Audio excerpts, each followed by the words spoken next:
Bonjour à toutes et à tous, j'espère que vous allez bien.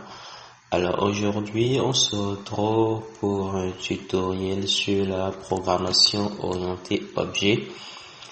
Et pour illustrer tout ça, nous allons créer un petit jeu, le jeu du pendu. D'accord. Le jeu du pendu ou bien le pendu, comme on dit, le pendu. Alors le pendu, c'est un petit jeu qui consiste à masquer les caractères d'un mot, d'accord. Par exemple ici, si on prend le mot fichier, l'objectif consiste à masquer, à remplacer les caractères du mot fichier par des tirets, d'accord. Donc on a F, I, C, H, I, E, R.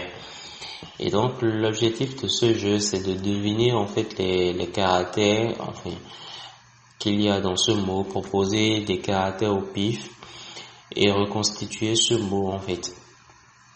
Et il y a un certain nombre de tentatives, on va dire 5 tentatives maximum. Donc vous avez la possibilité de proposer jusqu'à 5 caractères. Après 5 caractères, si vous n'avez toujours pas retrouvé le mot, ça veut dire que vous avez perdu la partie. Et le mot à deviner sera montré en fait. Donc, en gros, par exemple, là, si je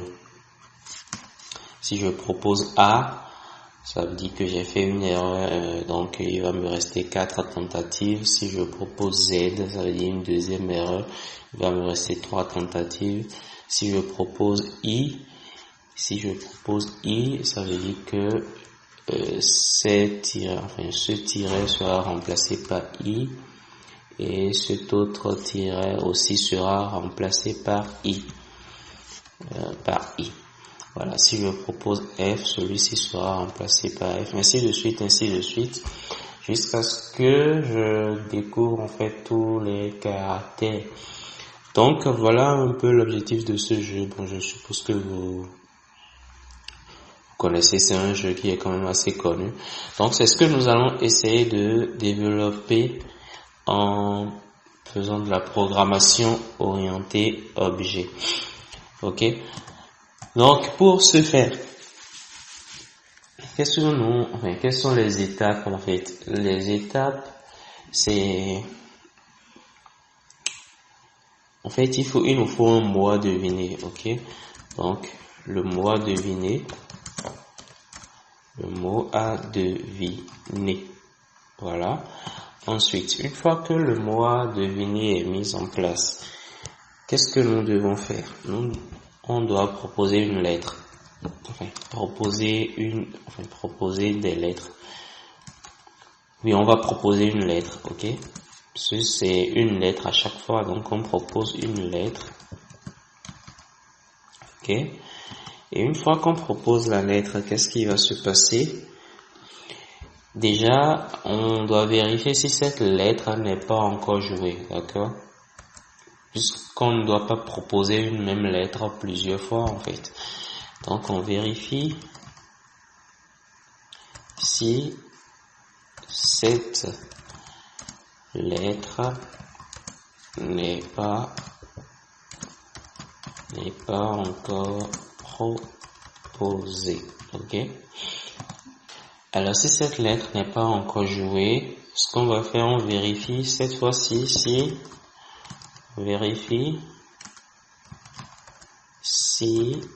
cette lettre se trouve dans le mot, ok?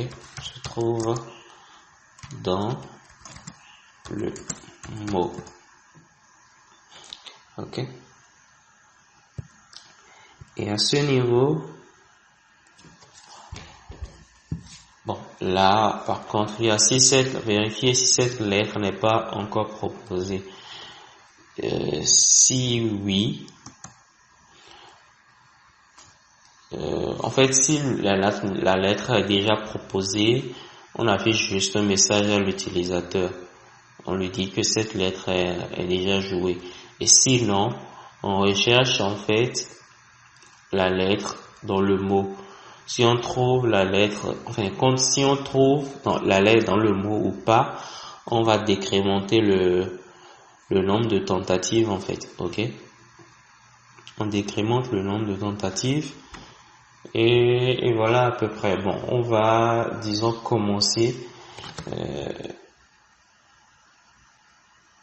On va commencer. Donc à peu près, voilà à peu près ce qu'on a. On a un mot à deviner. On propose une lettre. Si la lettre n'est pas encore jouée, on vérifie si cette lettre est dans le mot. Si la lettre soit dans le mot ou pas, on va décrémenter le nombre de tentatives, ok? Donc, décrémenter le nombre de tentatives. Ok? Donc, voilà à peu près, disons, les étapes, en gros. Après, il y a d'autres choses. On vérifie si, ok, si le nombre de tentatives tombe à 0. On va vérifier si entre-temps le mot a été trouvé. Donc, on va peut-être créer une méthode pour qui va nous renvoyer vrai si si l'utilisateur a trouvé le mot, et faux s'il ne l'a pas trouvé. Donc, voilà à peu près les méthodes qu'on aura. Donc, on va commencer, d'accord? Donc, on va venir ici.